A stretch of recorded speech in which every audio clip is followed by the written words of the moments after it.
Donc effectivement, les religieux ont dit il faut l'arrêter, il faut le stopper. Ils ont entendu ce que disait la foule, ils ont dit il faut le stopper, donc ils envoient des huissiers.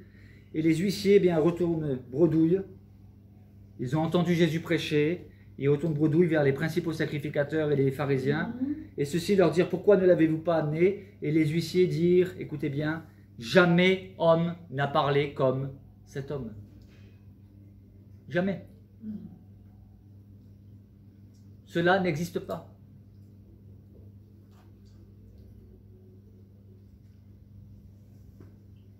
Il n'avait jamais entendu quelqu'un prêcher comme lui.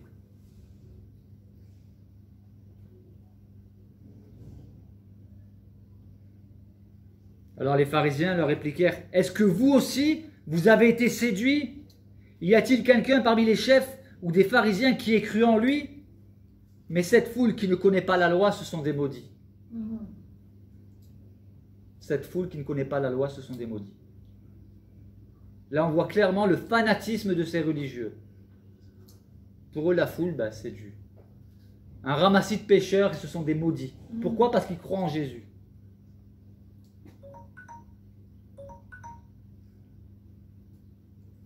Maintenant, quelques épisodes où Jésus a manifesté son intelligence supérieure. Je n'ai pas pu tous les recenser, ils sont trop nombreux. Mais par exemple, l'épisode du tribut à César. Les religieux, nous savons qu'ils voulaient piéger Jésus. Ils voulaient le prendre à son propre piège, essayer de le coincer avec les Saintes Écritures. Ils n'y sont jamais arrivés. Mais il est intéressant de relever comment Jésus a géré ces tentatives pour le piéger. Quoi? Ils ont ramené, ils sont allés vers Jésus en lui disant, faut-il payer l'impôt à César? C'était un piège, une question piège. S'il dit oui, il faut payer l'impôt, ils auraient pu lui dire, alors devant la foule, tu es un traître à la nation. Tu es d'accord avec l'occupation ennemie. Donc tu dis que tu es prophète, que tu viens de Dieu et tu nous demandes, tu affirmes qu'il faut que nous payions l'impôt à l'ennemi.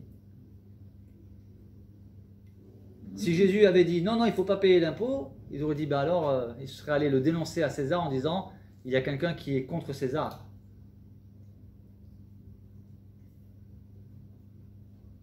Et Jésus aurait eu des ennuis avec les autorités romaines.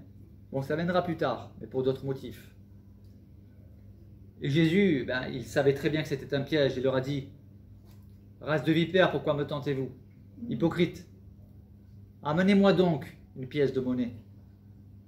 Ils lui ont amené une pièce de monnaie. Il leur a dit, c'est l'effigie de qui qu'il y a sur cette pièce de monnaie? Ils lui ont dit, de César. Il a dit, rendez donc à César ce qui est à César et à Dieu ce qui est à Dieu. Alors aujourd'hui, cette expression, elle est populaire, elle est devenue populaire. Mais il faut se placer dans le contexte.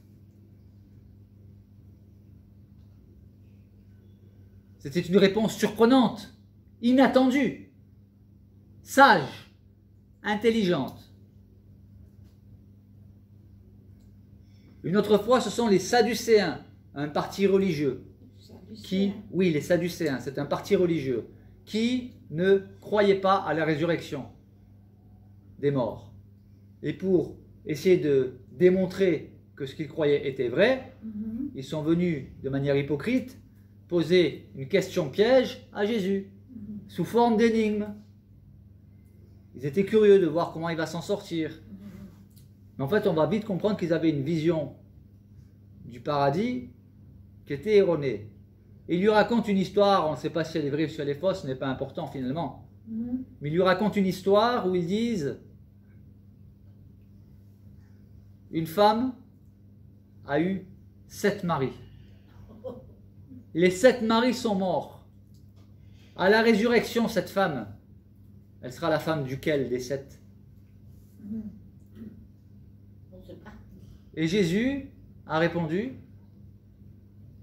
vous êtes grandement dans l'erreur, parce que vous ne comprenez ni les Écritures, ni la puissance de Dieu. Mais ils ont essayé de le piéger. Et Jésus a mis en évidence qu'ils ne comprenaient pas les Écritures, ni la puissance de Dieu. Et alors il leur explique, il leur dit qu'à la résurrection, nous serons comme les anges. Ceux qui ont une vision du paradis, en pensant qu'ils auront des relations sexuelles dans le paradis, c'est une vision complètement erronée, bibliquement parlant. Une autre fois, c'est l'épisode très connu de la femme adultère. Aujourd'hui, nous connaissons l'histoire, mais il faut se replacer dans le contexte.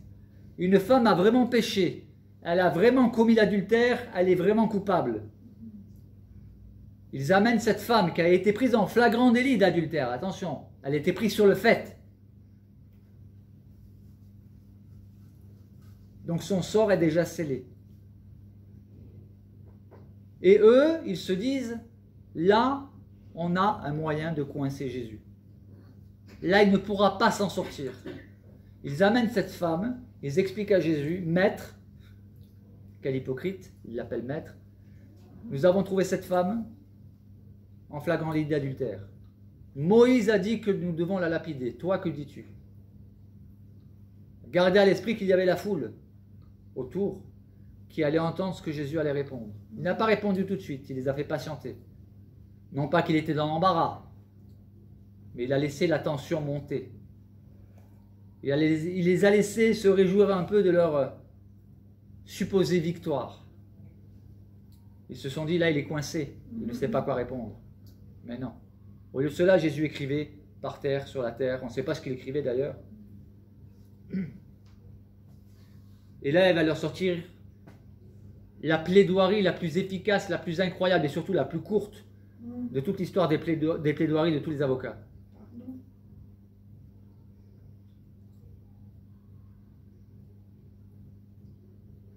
Il aurait pu argumenter bibliquement.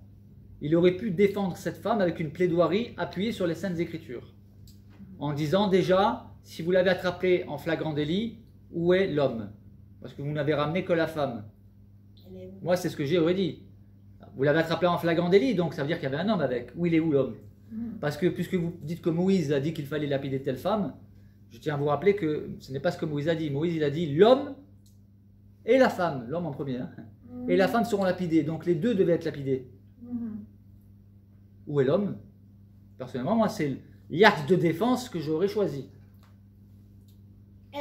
Et Jésus, lui, il va choisir un axe totalement différent et surprenant, inattendu. Ce qui manifeste encore une fois à quel point il était surdoué. Son intelligence n'a pas de limite. Et il leur sort une plaidoirie, on pourrait dire sortie du chapeau, mais Jésus n'était pas un magicien. C'est une plaidoirie divine. Et lorsque Dieu plaide votre cause, il n'a pas besoin de baratiner. Il n'a pas besoin de faire un grand exposé. Dieu peut sauver votre situation, il peut sauver votre cause, il peut plaider votre cause en une phrase. Il va leur dire que celui d'entre vous qui n'a jamais péché lui jette le premier la pierre. Et le texte nous dit que tous, les uns, du plus jeune au plus âgé, accusés par leur conscience, ils se retirèrent un à un, les uns après les autres. Avec cette simple phrase, il a sauvé la vie de cette femme, qui était coupable, je le rappelle. Oui. Alors, est-ce que cela signifie que Jésus, il agrée l'adultère? Oh, c'est pas grave. Bon, c'est vrai que dans la loi de Moïse, on doit lapider, c'est une abomination, l'adultère. Ouais. Mais c'est pas grave, je suis amour. Allez, je te pardonne, c'est pas grave, tu peux continuer. Est-ce que c'est ce que Jésus a dit? Non. Non. Ce n'est pas parce que Jésus plaide votre cause et qu'il vous sort d'une situation difficile que ça veut dire qu'il est d'accord avec ce que vous faites. Nous ne devons pas confondre aimer les humains et aimer ce qu'ils font. Nous sommes appelés à aimer tous les pécheurs, quels qu'ils soient, peu importe le péché. Mais attention, on ne doit pas tordre le sens des Écritures pour faire croire que vous pouvez faire tous les péchés que vous voulez, ce que la Bible appelle péché, nous on va dire que ce n'est pas un péché. Vous pouvez faire tout ce que vous voulez et Dieu vous aime et voilà. Non, non. Jésus est allé vers cette femme Il s'est d'abord occupé des religieux qui l'accusaient, mais ensuite il avait un problème avec cette femme. C'est qu'elle était coupable. Il fallait régler ce problème. Il est allé lui dire, femme, où sont ceux qui t'accusaient? Ne t'ont-ils pas condamné? Elle a dit non. Il lui a dit, va, je ne te condamne pas non plus. Allez, tu peux continuer à commettre l'adultère. Non. Il lui a dit, va, et ne pêche plus. Aujourd'hui, vous en avez certains qui piétinent les saintes écritures sous prétexte que Dieu est amour. Ils tordent le sens d'écriture pour dire, ah, peu importe votre péché, venez, on vous accueille. Oui, on doit accueillir, mais on ne doit pas laisser les gens dans leur situation. Quelqu'un qui est alcoolique, devons-nous l'aimer? Bien évidemment. Quelqu'un qui a commis un meurtre, devons-nous l'aimer, il sort de prison? Bien évidemment que nous devons l'aimer. Ça ne veut pas dire que nous devons aimer ce qu'il a fait. Ce que la Bible appelle mal, on ne va pas l'appeler bien, pour faire comme le monde. L'amour de Dieu, c'est pas accepter tout et n'importe quoi. Il lui a dit, va et ne pêche plus. Je tenais à préciser cela. Parce qu'aujourd'hui, voyez-vous, au nom de l'amour de Dieu, il y en a qui tordent le sens des Écritures pour dire, ah, mais ton péché, c'est pas grave, ton péché, c'est pas grave. T'es amour, allez, on vous accueille tous. Allez, c'est la fête au village. Dieu ne vous demande pas de changer, vous êtes comme ça, voilà, c'est... Non, non. Ah, mais moi, j'ai cette tendance à l'adultère, c'est plus fort que moi. Et Dieu va dire quoi? Ah ben écoute, continue, hein. Il n'y a rien à faire. Non, non.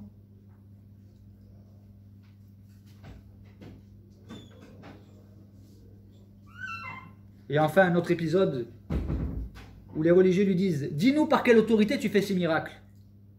Parce que Jésus faisait des miracles, des vrais miracles. Pas des pseudo-miracles, pas des bobards. Pas des miracles que certains annoncent et qu'on ne peut jamais démontrer. Des vrais miracles. Et alors les religieux lui posent la question, par quelle autorité fais-tu ces miracles? Et Jésus les questionne, il leur dit, je vais vous poser une question, si vous répondez, je vous répondrai.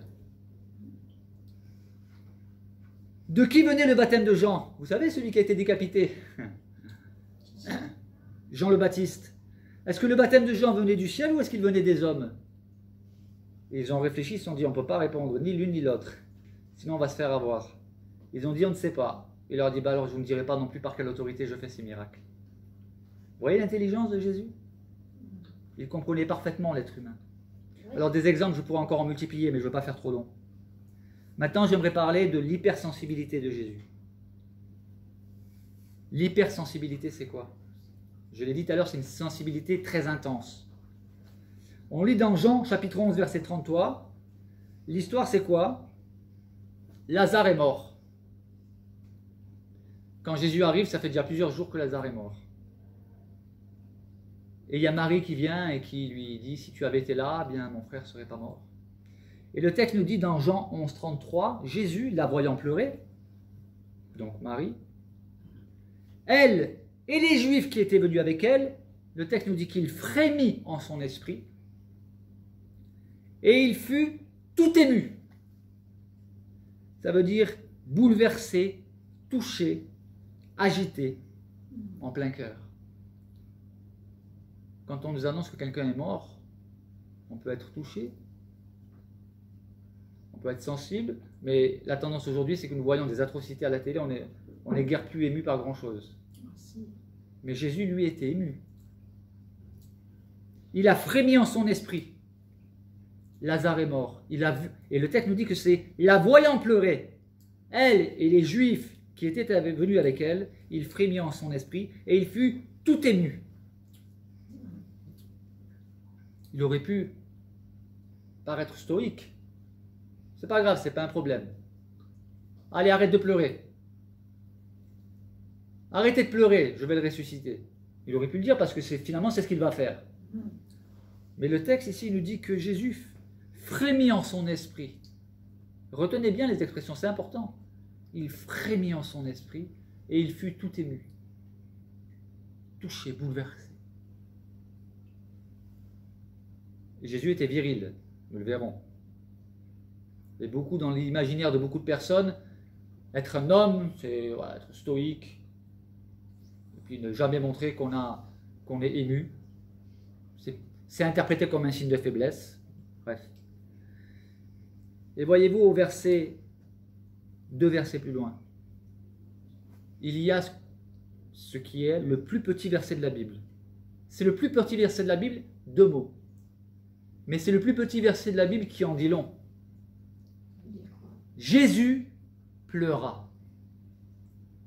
Lazare est mort. Il a vu Marie pleurer. Les Juifs qui étaient venus avec elle qui pleuraient, il fut ému, il frémit en son esprit, il fut tout ému, il fut bouleversé et il pleura. Jésus pleura. Pourtant, il aurait pu ne pas pleurer. Il aurait pu dire, je sais où est Lazare. Il est dans la félicité. Mais n'oublions pas que Jésus est venu partager notre condition, nos émotions, nos sentiments, nos souffrances. Il compatit à nos souffrances. La mort est un ennemi, qu'il va affronter d'ailleurs, et de laquelle il va sortir victorieux. Jésus pleura, retenez ceci, méditez sur cette vérité. Jésus, le Fils de Dieu, le Verbe de Dieu, possédant une puissance inégalable, une intelligence bien infinie. Jésus pleura. Arrêtez-vous sur cette expression. Jésus pleura. Réfléchissez à cela. Réfléchissons à cela. C'est valable pour moi aussi. Quand je médite sur ça, Jésus a pleuré. Pourtant, il savait ce qu'il allait faire. Il l'avait annoncé à ses disciples. Il leur avait annoncé que Lazare est mort et qu'il va le réveiller. Cependant, le texte nous dit que Jésus pleura. Et il va le ressusciter. Dans Matthieu chapitre 9, verset 36, il y a une expression qui revient souvent, c'est « ému de compassion ».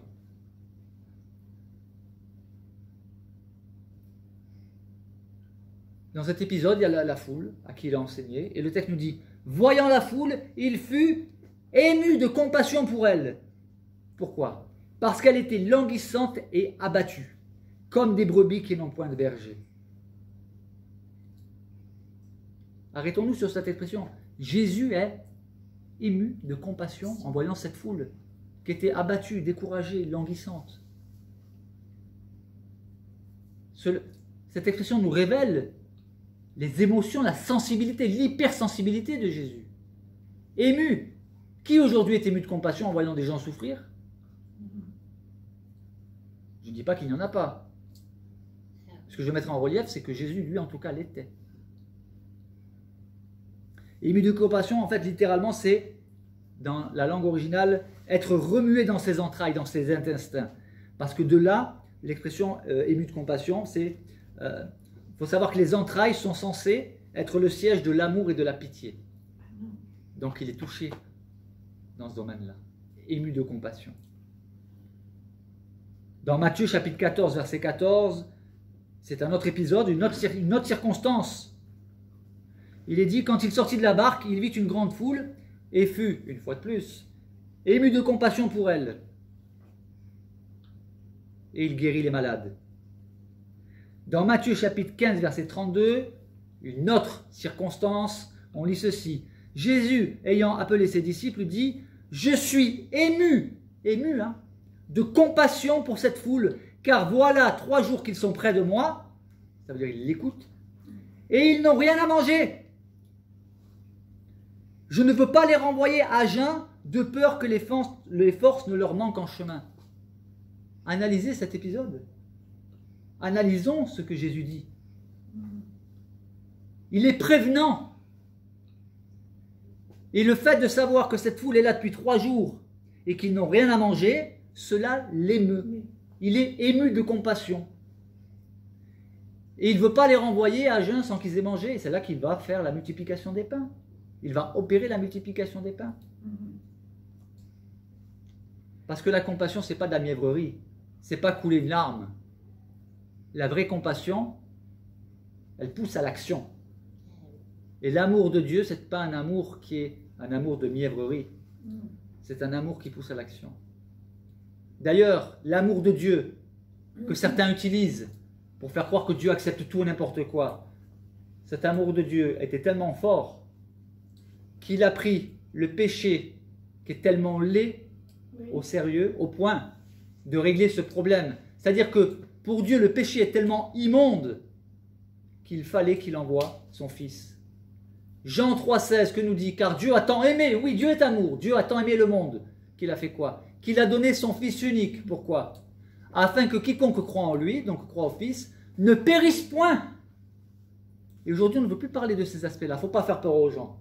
Mais tu es chrétien, tu ne peux pas dire que tu es chrétien et prendre des versets de la Bible et rejeter les autres. Et pire, faire dire à la Bible ce qu'elle ne dit pas. Le péché, c'est grave. La Bible dénonce le péché comme quelque chose d'atroce, d'immonde. Au point que pour régler le problème du péché, un innocent, son propre fils, pas n'importe qui, il l'a envoyé mourir sur la croix pour nos péchés. Et certains osent dire, oh viens avec tes péchés, Dieu est amour, on t'accueille tel que tu es, tu n'as pas besoin de changer. Allez, viens, allez, c'est la fête au village. Mais quelle honte! Et à l'opposé, vous avez des espèces de fanatiques complètement déséquilibrés qui ont de la haine contre les pécheurs. Et qui stigmatisent les uns, qui stigmatisent les autres. Comme les pharisiens, les religieux à l'époque de Jésus, qui disaient « Ah, nous on n'est pas comme les gens de mauvaise vie ». Ils reprochaient d'ailleurs à Jésus d'être avec les gens de mauvaise vie. Alors oui, Jésus fréquentait les gens de mauvaise vie, les prostituées, mais pas pour qu'elles restent prostituées. Les voleurs, mais pas pour qu'ils restent voleurs. Et on peut mettre toutes sortes de noms de péchés que la Bible dénonce comme péché derrière. Jésus n'était pas avec les pécheurs pour leur dire « Allez, tout va bien, je vous aime, restez comme vous êtes ». Il a dit « Je suis venu chercher et sauver ceux qui étaient perdus. Je ne suis pas venu pour des justes, mais pour des pécheurs. Je suis venu appeler à la repentance des pécheurs. » Ça veut dire à les amener, les appeler à changer, pas à demeurer dans leurs péchés. Je ne veux pas les renvoyer à jeun de peur que les forces ne leur manquent. Enfin, dans Marc, chapitre 1, verset 41, on lit que Jésus fut ému de compassion. Pour qui? Pour un lépreux. En fait, il y a un lépreux qui s'approchait de Jésus. Il lui a dit, Seigneur, aie pitié, si tu le veux, tu peux me rendre pur. Le texte aurait pu nous dire, Jésus, il étendit la main, il le toucha, il lui dit, je veux, sois pur, et il est pur. Non. Le texte nous dit, Jésus, ému de compassion, étendit la main, le toucha et dit, je le veux, sois pur. Qu'est-ce qui a motivé Jésus à agir? Nous l'avons dans le texte, ému de compassion devant la lèpre de ce lépreux.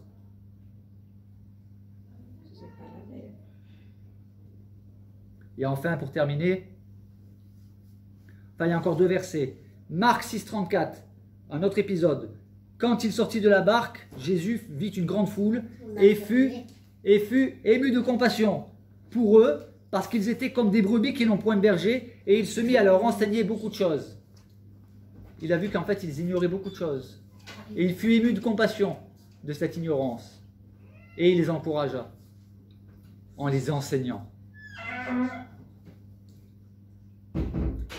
Et le dernier épisode concernant la compassion, il est très marquant. C'est dans Luc chapitre 7, les versets 11 à 15.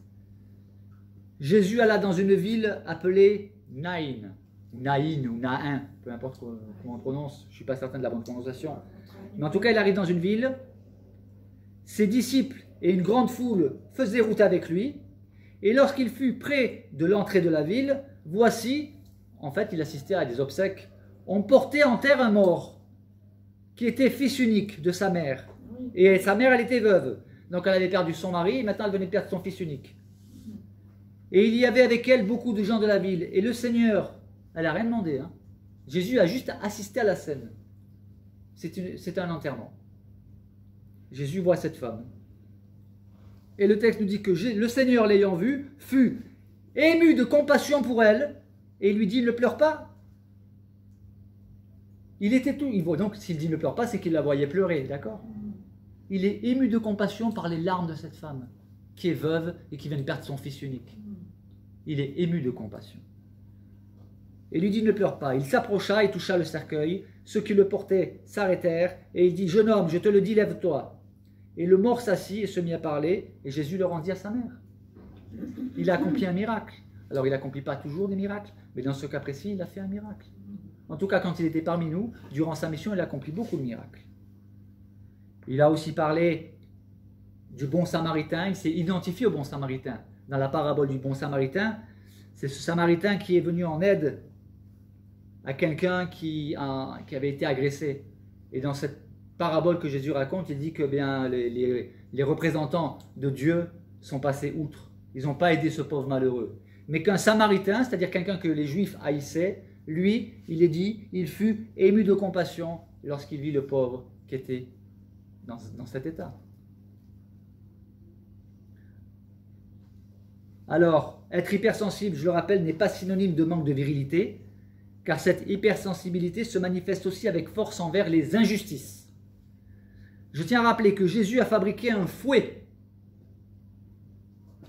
Jésus, qui est tellement amour, il a fabriqué de ses mains un fouet pour faire quoi? Pour chasser les escrocs, les vendeurs du temple. Dans le temple, il y en a qui faisaient des trafics d'argent, et Jésus a fabriqué un fouet pour les chasser. L'hypersensibilité de Jésus se manifestait aussi par son intolérance envers les injustices. Les personnes avec qui Jésus a été le plus sévère, ce sont les représentants religieux. Qui Jésus a-t-il publiquement maudit? Les religieux. Il vous suffit de lire, et je ne vais pas le lire, ça serait trop long, dans Matthieu chapitre 23 et Luc chapitre 11. Vous lisez toute la série de « Malheur à vous, scribes et pharisiens aveugles, hypocrites », et toute une série de malheurs à vous, et à chaque fois ils leur disent ce qu'ils leur reprochent.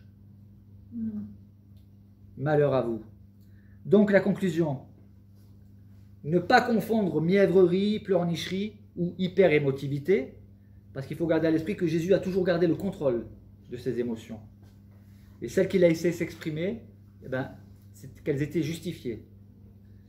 Donc ne pas confondre les mièvreries, les pleurnicheries, l'hyper-émotivité avec l'hypersensibilité. Et la vraie compassion, je l'ai dit tout à l'heure, elle pousse à l'action et non simplement à verser une simple larme. Et enfin, pour terminer, la vraie surdouance divine, elle pousse à l'humilité. Jésus n'a pas cherché à se vanter. Mais il était humble, il l'a dit lui-même, je suis doux et humble de cœur. Alors est-ce que quelqu'un qui est humble peut dire qu'il est humble? En tant qu'être humain, je peux en douter, mais venant de la bouche de Jésus, il y avait vraiment de l'humilité. Il ne disait que la vérité, il était vraiment doux et humble. Voilà, je ne vais pas faire plus long, c'est déjà assez long comme ça. Mais je tenais à parler de ces deux aspects. Enfin, pour moi, c'est malgré tout un survol. Mais retenez bien ceci, que Jésus m'a manifesté un niveau intellectuel, une intelligence supérieure dans beaucoup de domaines. Et je n'ai pas encore parlé de tout ce qu'il connaissait par rapport à la nature, lorsqu'il a enseigné des paraboles en s'inspirant de la nature, de la météo, etc. Et que Jésus était hypersensible vis-à-vis de nos souffrances et de nos injustices. Donc, ça nous apporte quoi à nous finalement de savoir que Jésus est surdoué, parce que bien sûr il est vivant, et qu'il est hypersensible. Eh bien, en quoi ça peut nous faire du bien? Eh bien, de savoir que déjà, de par son intelligence, eh il peut nous aider. Il a une solution à tous les problèmes, parce que l'intelligence, c'est la faculté de résoudre des problèmes, donc il n'y a aucun problème qui lui est insolvable, qu'il ne peut pas résoudre. Et le fait qu'il soit hypersensible, eh bien, nous pouvons être assurés qu'il compatit à nos souffrances. D'accord? Que le Seigneur vous bénisse. Et j'espère que vous méditerez encore sur ces deux aspects de Jésus. Amen.